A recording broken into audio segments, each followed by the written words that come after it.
Kalau yang joint venture agreement itu saya akan tampilkan dalam bentuk agreement-nya, supaya kalian bisa ngelihat langsung, ini loh pasal yang maksud itu seperti ini, dan redaksinya seperti apa itu ada langsung di contohnya gitu ya. Jadi kalian lebih lebih tervisualize gitu tentang apa yang saya bicarakan.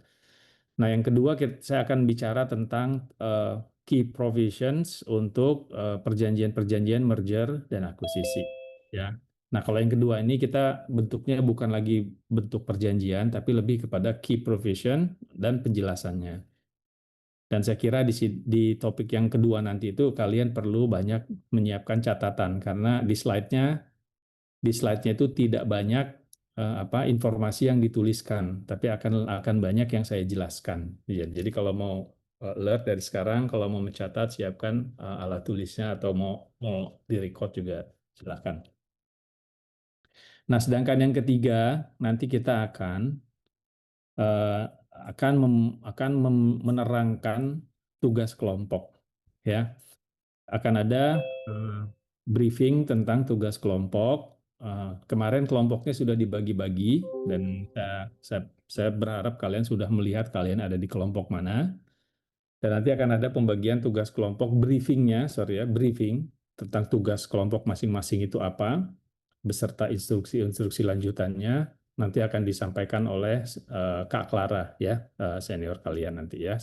Nanti di bawah bimbingan juga Bu Nadia. Nah, ini ada Bu Nadia sudah hadir. Assalamualaikum Bu Nadia. Waalaikumsalam Pak Andi, rekan mahasiswa. Baik. Nah, jadi itu saya kira topik kita pagi ini ya. Eh, saya kira eh, itu masih achievable lah untuk durasi waktu kita yang 3 SKS ini gitu ya. Oke, kita akan mulai dengan topik yang pertama dulu sekarang ya, yaitu tentang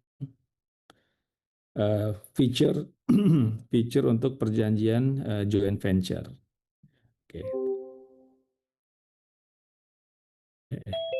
salah.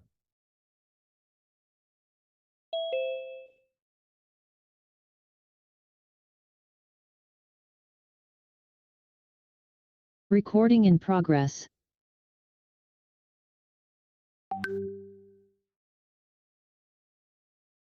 Oke, kelihatan ya?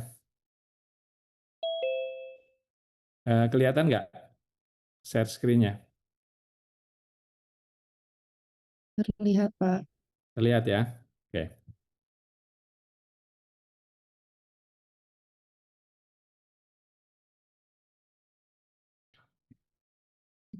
bentar. Bentar, saya coba membesar, menzoom ya, menzoom in dulu bentar.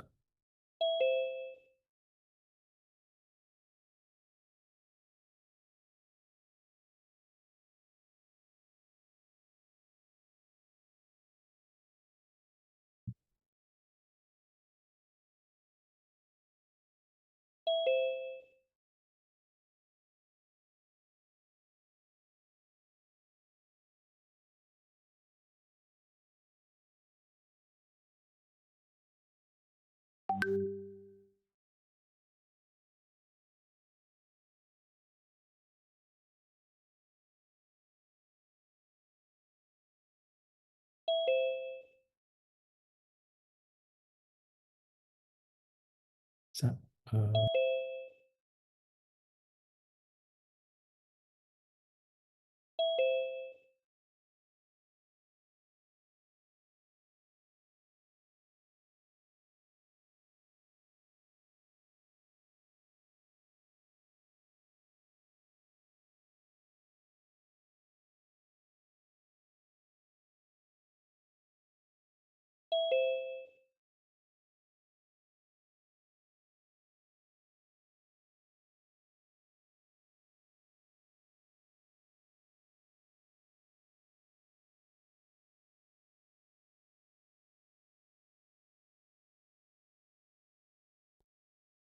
Oke, ini mudah-mudahan udah lebih jelas ya. Tadi terlalu kecil tampilannya. Oke, jadi ini adalah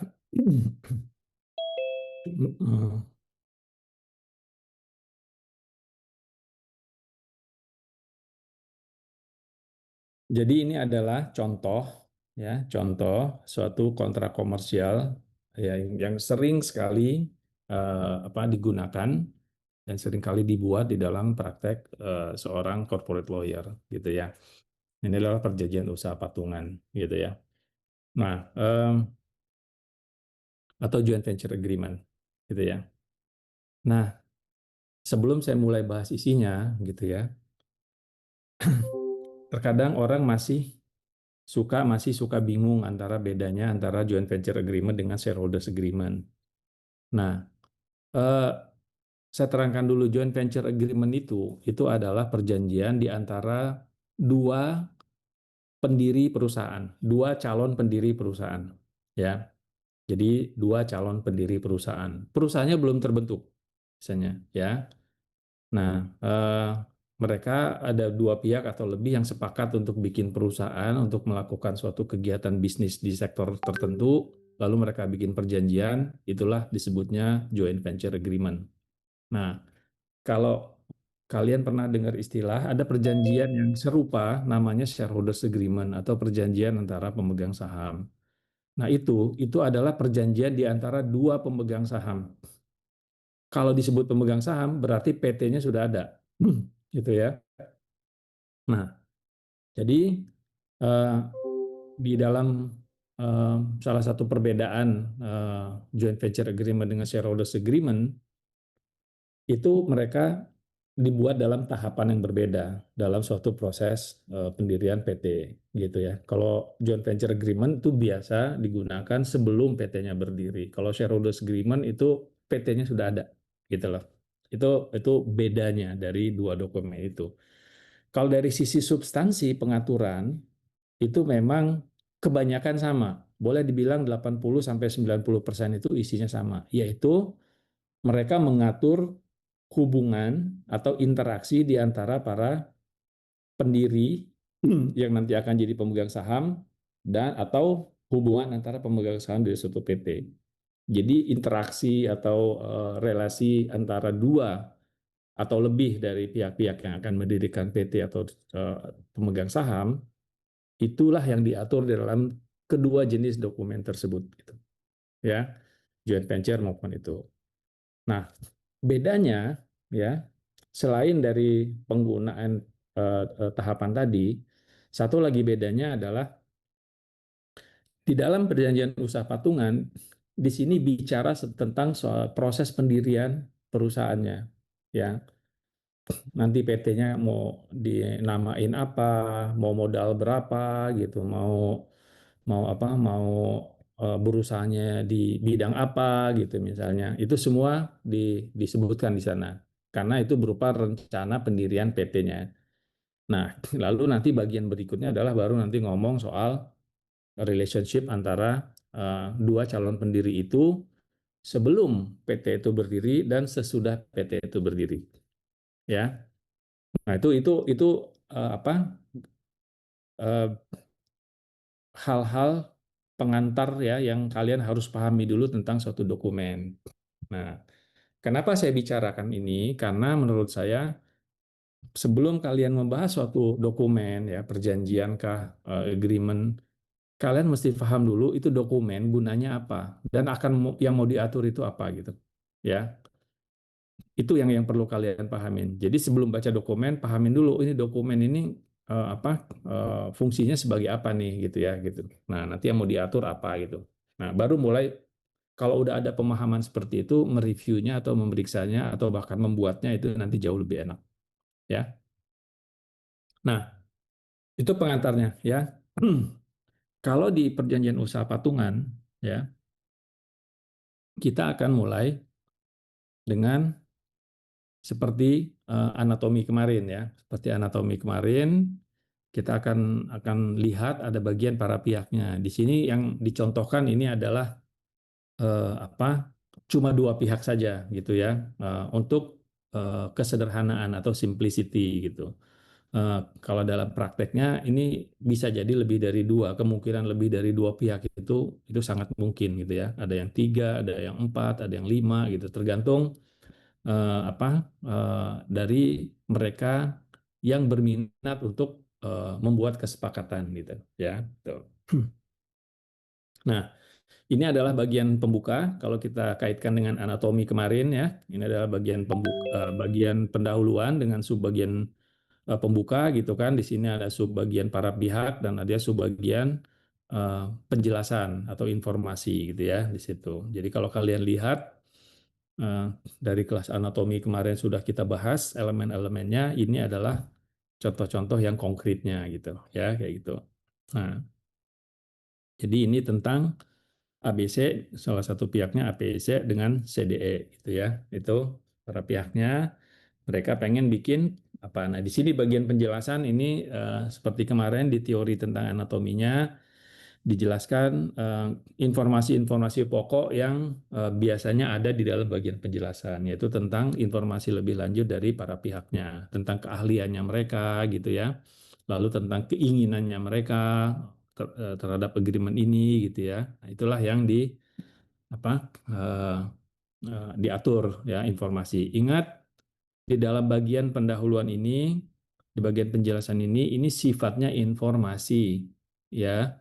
Ini sifatnya informasi, bukan operating clause yang mengikat ya.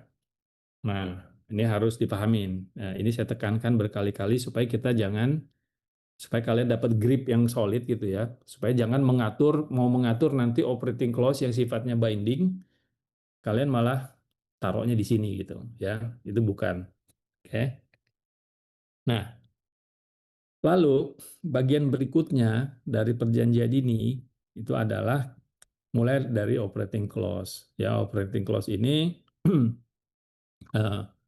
bicara tentang ketentuan-ketentuan pokok. Nah, di sini style penulisan dari contoh yang saya ambil di sini adalah kita tidak membuat pasal khusus tentang definisi dan interpretasi ya. Itu. Kenapa? Karena tidak terlalu banyak istilah yang digunakan secara repetitif ya, secara pengulangan.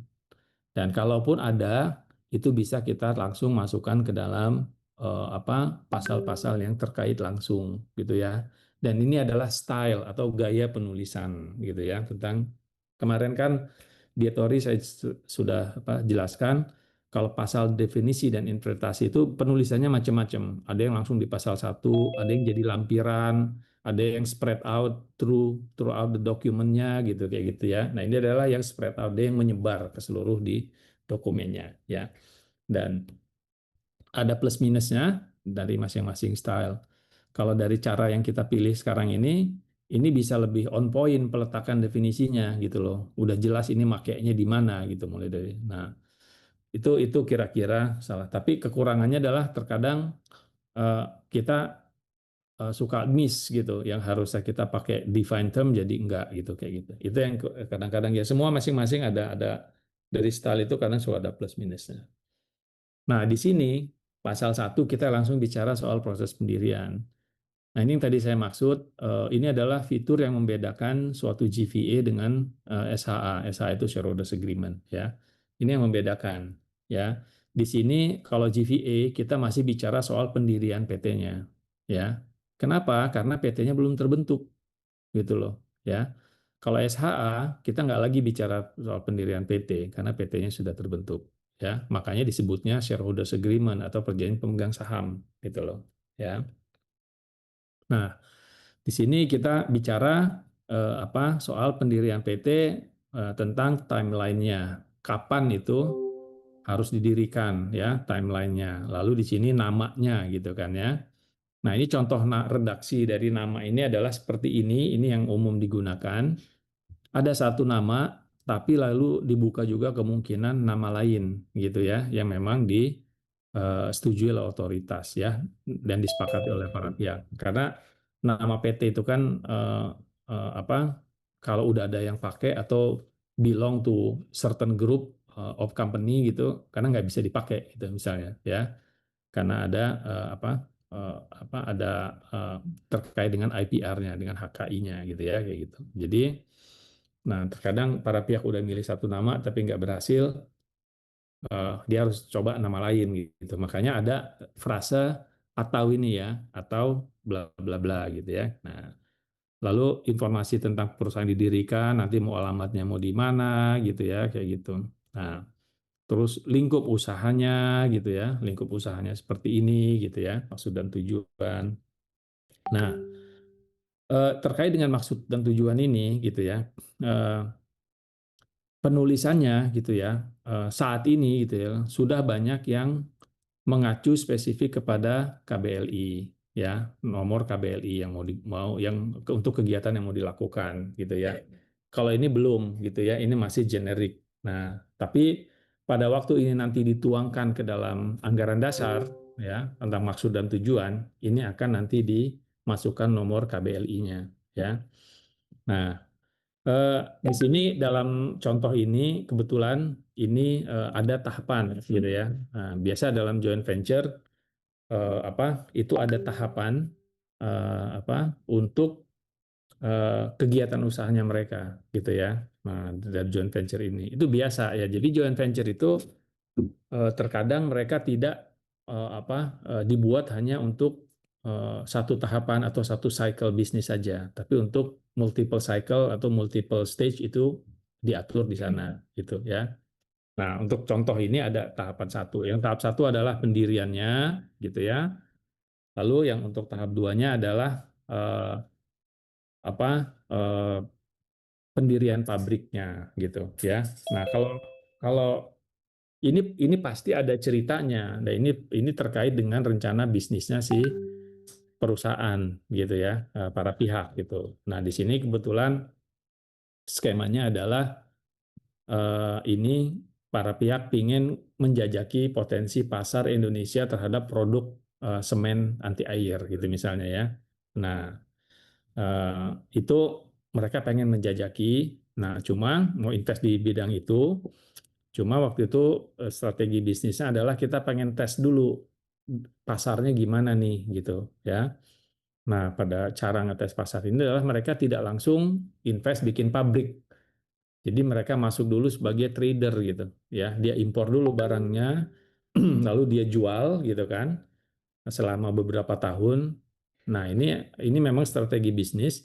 Mereka jualan barang itu sambil ngetes pasar juga sambil mendevelop yang namanya awareness konsumen terhadap produk mereka.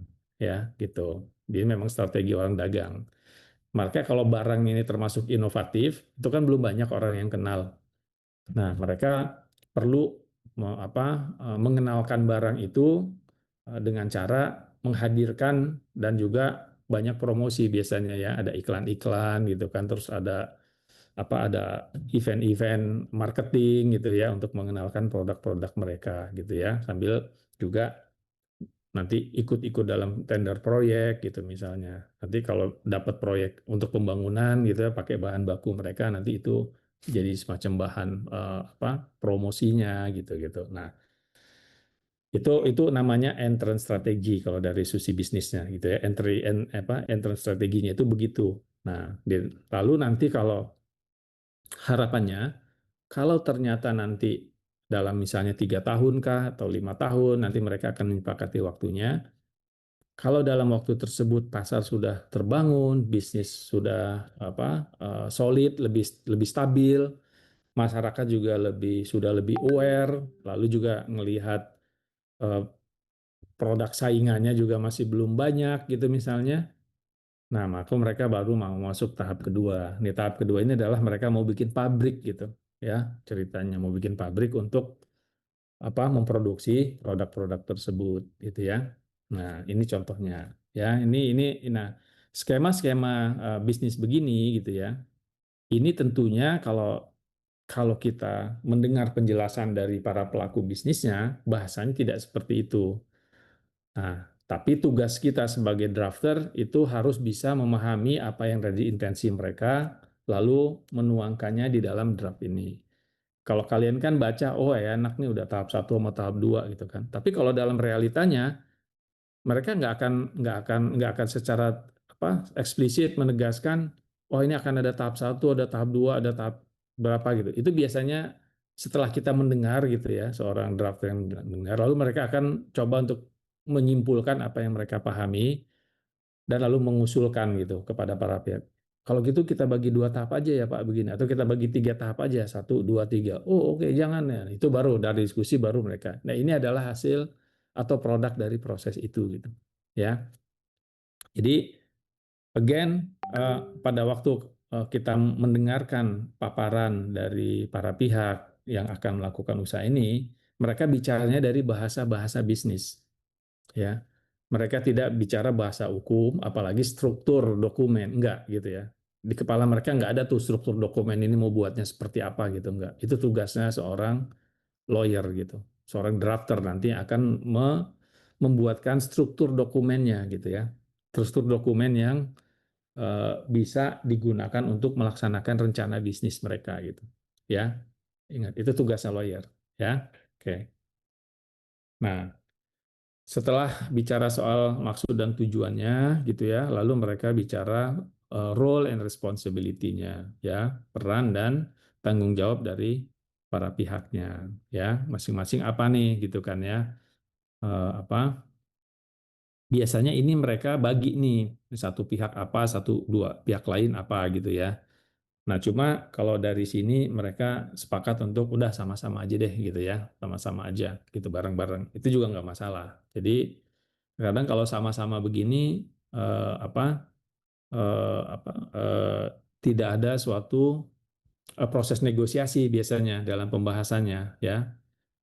Karena mereka merasa udah resource-nya sama-sama bareng gitu ya. Nah, nah, lalu bicara soal biaya ya kan untuk bikin PT itu ada biaya gitu kan. Nah, eh, untuk bikin itu udah ada biaya gitu kan. Biayanya apa sih? Satu bikin perjanjian ini gitu kan. Bikin perjanjian ini kan pakai lawyer. Lawyer itu ada fee-nya gitu kan.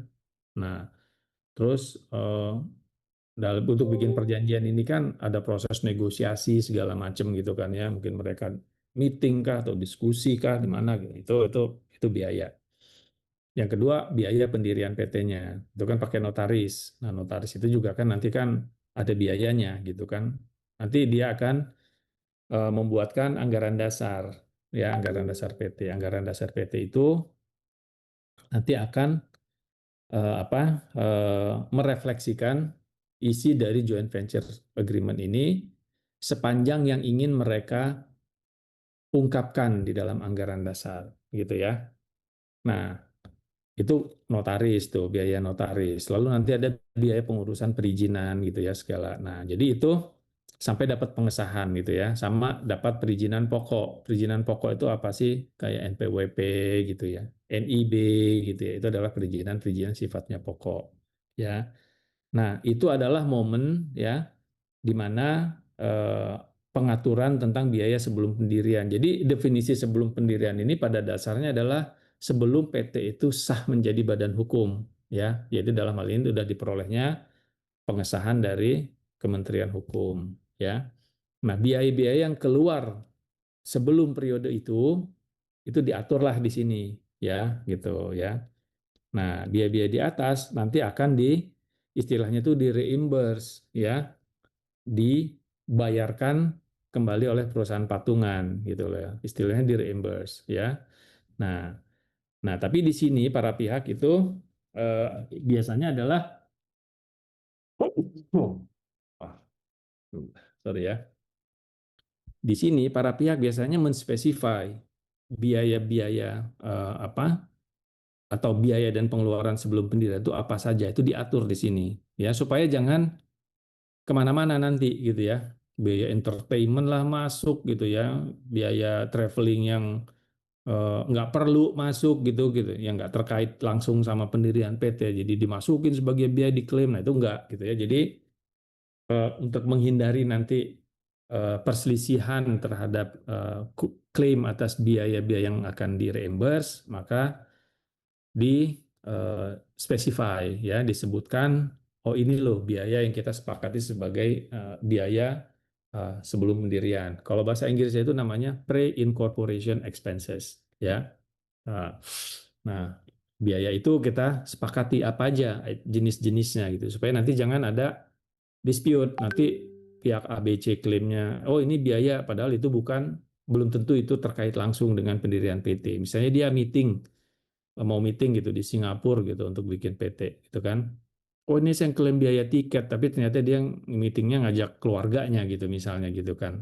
Nah itu kan keluarganya nggak ada hubungan dalam hal ini gitu kan gitu ya untuk biaya yang dikeluarin gitu ya.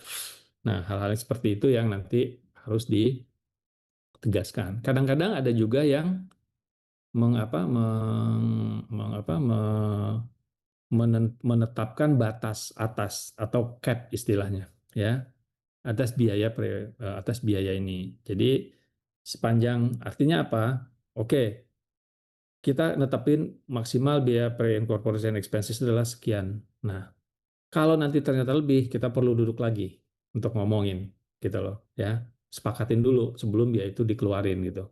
Kalau dia mengeluarkan lebih dan belum ada kesepakatan, itu belum bisa di reimburse gitu misalnya kayak gitu ya gitu.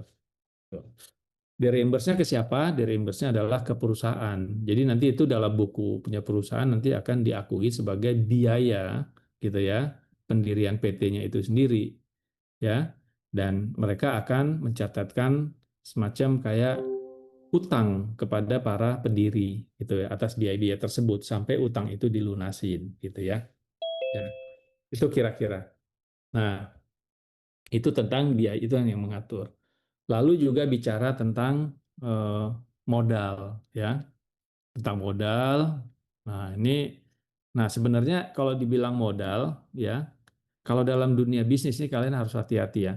Ada yang bilang modal, ada yang bilangnya nilai investasi gitu, ya. Nah, kalau dibilang apa? eh, Kadang-kadang orang bisnis bilangnya modal gitu ya.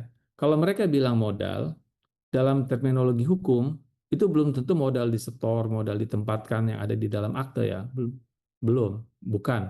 Mereka kalau bilang modal, apalagi kalau mereka pakai bilang modal investasi, itu adalah berarti keseluruhan dana yang akan mereka tuangkan ke dalam proyek ini gitu loh.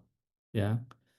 Nah, jadi kalian harus cermat pada waktu mendengarkan angka ini angka buat apa? Apakah ini buat nilai investasi, modal investasi, atau memang yang mereka maksud sebagai modal dasar disetor? Karena orang bisnis kadang kan nggak tahu bedanya. Modal dasar, modal disetor, modal ditempatkan gitu. Itu adalah istilah-istilah yang ada di dalam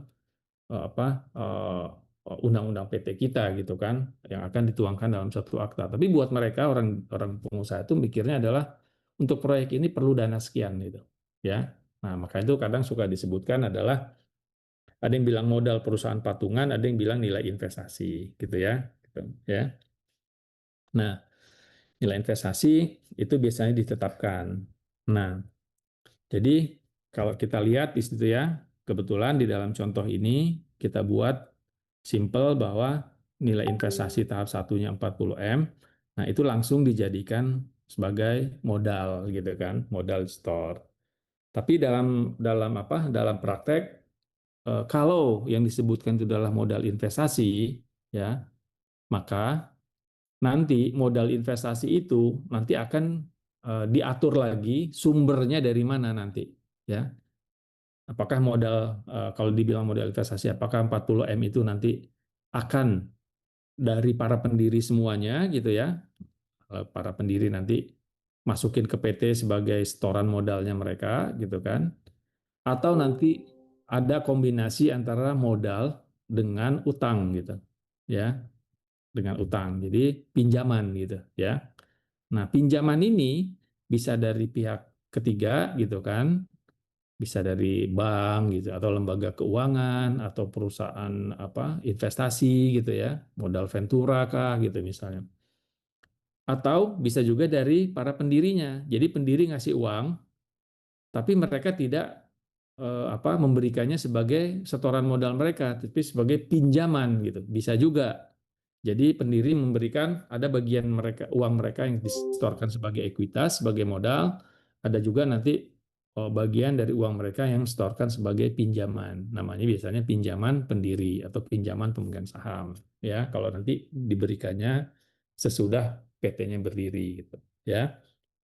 Nah, jadi terkait yang namanya modal ini kalian mesti dengarkan baik-baik yang mereka maksud pada waktu mereka bilang modal itu apa gitu ya. Kalau mereka maksudnya adalah modal untuk keseluruhan investasi proyek, maka itu disebutnya bisa adalah nilai investasi. Ya. Nah, kalau udah ada nilai investasi, maka kalian harus dengarkan juga baik-baik. Ini nanti source of funding-nya, ya, sumber pendanaan untuk nilai investasi ini dari mana asalnya? Apakah dari ekuitas, apakah dari pinjaman, gitu kan ya? Kalau kombinasi, biasanya diatur lagi rasionya. Kalau mau ada apa kombinasi pinjaman dengan ekuitas, ada rasionya. Itu yang disebut dengan DER, debt to equity ratio, gitu ya. Misalnya mau ngatur nilainya nanti mau 100 M nilai investasinya. Nah, ekuitasnya nanti 40 M. Berarti 60-nya adalah eh, pinjaman, gitu kan. Nanti kita akan minjam 60. Nanti diatur juga nih bahwa kalaupun mau pinjaman itu tidak boleh melebihi DER yang misalnya 2:1, gitu misalnya. Itu ya, kayak gitu. Atau 3:2 gitu supaya gampang hitungnya gitu kan. 3:2 itu pas tuh kalau 60 M sama 40 M misalnya, ya. Gitu. Ya.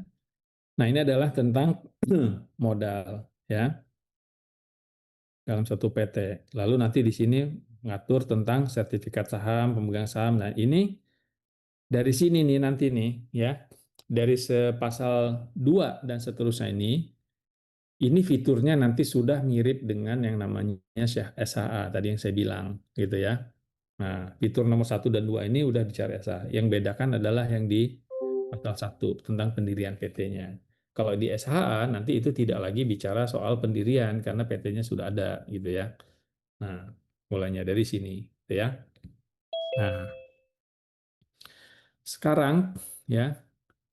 Nah, tadi saya bilang ya bahwa sebelum saya jelaskan lebih lanjut pasal ke bawah, tadi saya bilang bahwa nanti di dalam anggaran dasar PT yang didirikan itu sebagian besar, sebagian besar merefleksikan pengaturan poin-poin yang ada di dalam GVA maupun yang ada di dalam SHA, ya, ataupun yang ada di dalam SHA 2 itu.